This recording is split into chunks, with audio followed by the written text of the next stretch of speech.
कौमी असम्बली का इजलास स्पीकर सरदार अयाज सादी की ज़ेर सदारत 11 बजे शुरू होगा। एजेंडा जारी। वज़ीर कानून आज़म नसीर तारड़ 27वीं तरमीम का बिल ज़ेर गौर लाने की तहरीक पेश करेंगे। पहले बिल के शिक पर मंजूरी ली जाएगी। हर शिक पर 2/3 अरकान का लाजमी और मजमूई तौर पर 224 अरकान के वोट की जरूरत होगी। हुकूमत को इस वक्त 238 अरकान की हिमायत हासिल। भारतीय हुकाम की बचकाना गलतियां। नई दिल्ली लाल किला धमाके की तफ्तीश मुकम्मल होने से कबल ही भारतीय हुकाम का सरहद पार दहशतगर्दी का दावा। तफ्तीश अभी मुकम्मल नहीं हुई। लाल किला इंतजामिया को पुलिस का लिखा गया खत मंजर आम पर आ गया। पुलिस ने इब्तदाई रिपोर्ट में सिलेंडर धमाका दर्ज कर दिया। भारत के फॉल्स फ्लैग स्पेशलिस्ट वजीर दाखिला अमित शाह पुलिस तफ्तीश पर सख्त बरहम। और इस्लामाबाद कचहरी के बाहर खुदकुश धमाके पर वकला बरादरी का बतौर सोग मुकम्मल हड़ताल का ऐलान। लाहौर समेत पंजाब भर की मातहत अदालतों में आज वकला की हड़ताल। डिस्ट्रिक्ट जुडिशल कॉम्प्लेक्स मुकम्मल तौर पर बंद। बार की जानिब से वकला, साइलिन और क्लर्क्स को कचहरी न आने की हिदायत। वज़ीर दिफा ख्वाजा आसिफ ने अफगानिस्तान में कार्रवाई का इंदिया दे दिया। अफगानिस्तान की जानिब से मुदाखलत के हवाले से संजीदा तहफ़्फ़ुज़ात का इजहार। कहा, पाकिस्तान दहशतगर्दी के बढ़ते हुए वाक़यात को नजरअंदाज नहीं करेगा। अगर अफगानिस्तान में दहशतगर्दों की पनाहगाहों का मामला मजीद बिगड़ा तो पाकिस्तान भरपूर जवाबी कार्रवाई करेगा। अफगान तालिबान की पनाहगाहों से दहशतगर्द हमारे खिलाफ मुसलसल हमले कर रहे हैं।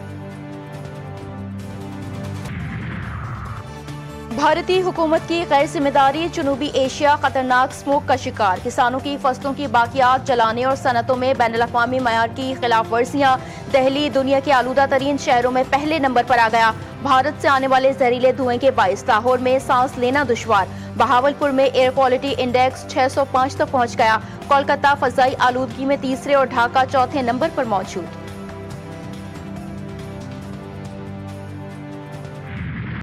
और तुर्की का फौजी कार्गो तैयारा जॉर्जिया में गिरकर तबाह। हलाकतों का खदशा। तैयारा अज़रबैजान से परवाज करने के बाद जॉर्जिया में गिरकर तबाह हुआ। हादसे का शिकार होने वाले तैयारे का मलबा मिल गया। कार्गो तैयारे में अमले के 20 अरकान सवार थे। तुर्की के सदर का हादसे में कीमती जानों के ज़िया पर इजहार अफसोस। 27वीं आईनी तरमीम को हम नहीं मानते। आइन मुकद्दस जिम्मेदारी है। आज इस जिम्मेदारी से बेईमानी की गई। चेयरमैन पीटीआई बैरिस्टर गौहर ने 27वीं आईनी तरमीम को बाकू तरमीम करार दे दिया। कहा, दुनिया के किस सदर के पास इस्तिस्ना होता है? दुनिया भर में अवाम के सामने जवाबदेह होना ही जमहूरियत है। आज ये जमहूरियत को दफन करने के लिए एक कदम आगे बढ़ रहे हैं।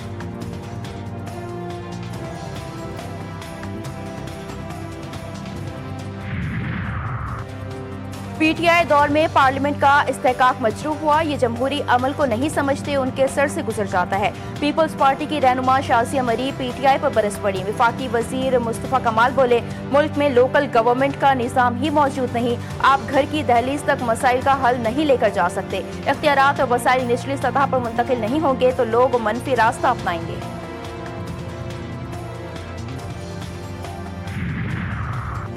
JUI सरबराह मौलाना फजलुर रहमान की अपने अरकान असम्बली को 27वीं तरमीम के खिलाफ वोट देने की हिदायत। JUI के मेंबरान कौमी असम्बली को हिदायतनामा जारी कर दिया। मौलाना फजलुर रहमान ने कहा, इस तरमीम के तमाम पहलुओं पर गौर व खौज के बाद JUI ने तरमीम की मुखालिफत का फैसला किया। JUI मेंबरान कौमी असम्बली तरमीम की मुखालिफत में वोट दें।